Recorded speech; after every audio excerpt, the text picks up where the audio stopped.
I have to tell you, America is blessed by the steady, principled, faith-filled leadership of Dr. Ben Carson. Would you join me in thanking Ben Carson? And speaking of friends, allow me to bring greetings from another friend of mine,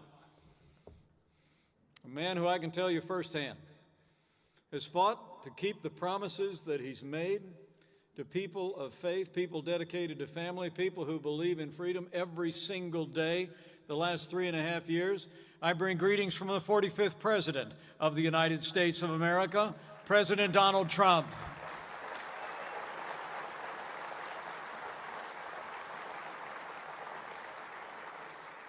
I don't know if y'all had a chance to see that debate night before last. I'll tell you what, if you ever doubted that we had a fighter in the White House, you don't doubt it anymore. President Donald Trump took our case to the American people, and he took the fight to Joe Biden. And in case you didn't know it, I'm headed to Salt Lake City next week to debate with his running mate. And I promise you, President Trump and I are going to keep on fighting for faith and family and freedom, and we're going to fight 33 days to earn 4 more years in the White House.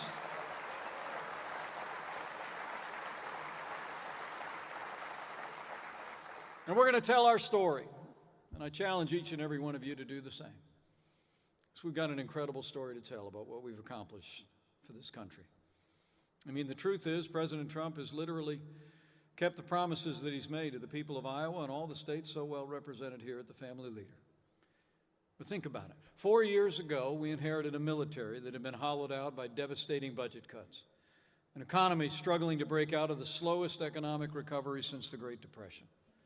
Terrorism was on the rise around the world, and worst of all, we had witnessed 8 years of a steady assault on our most cherished values and liberties.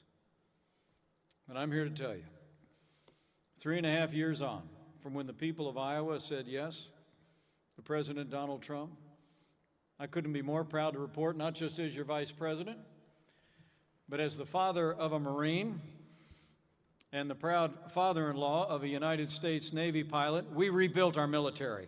We restored the arsenal of democracy. President Donald Trump has signed the largest increases in our national defense since the days of Ronald Reagan.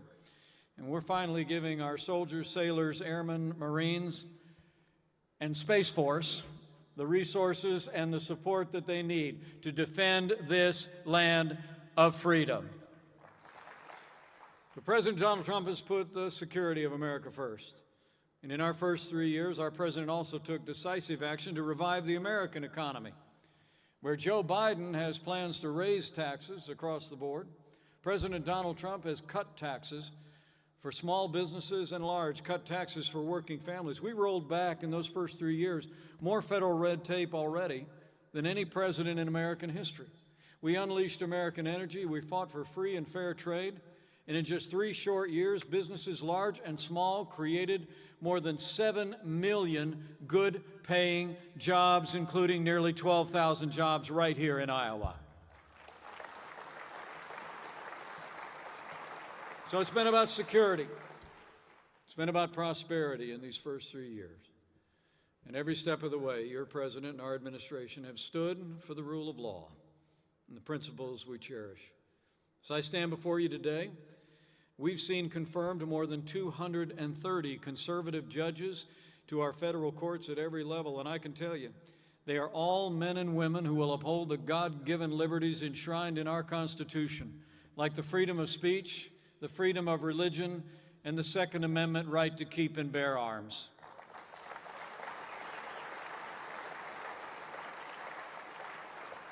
Last week, we paused as a nation to honor the life of service of Justice Ruth Bader Ginsburg. But after the memorials were over, President Donald Trump did his duty. The Constitution provides that the president shall nominate judges to the Supreme Court in the event of a vacancy. And President Donald Trump did just that when he nominated a remarkable, principled, conservative woman of amazing intellect and a beautiful family who will uphold the Constitution of the United States to our Supreme Court. he nominated Judge Amy Coney Barrett.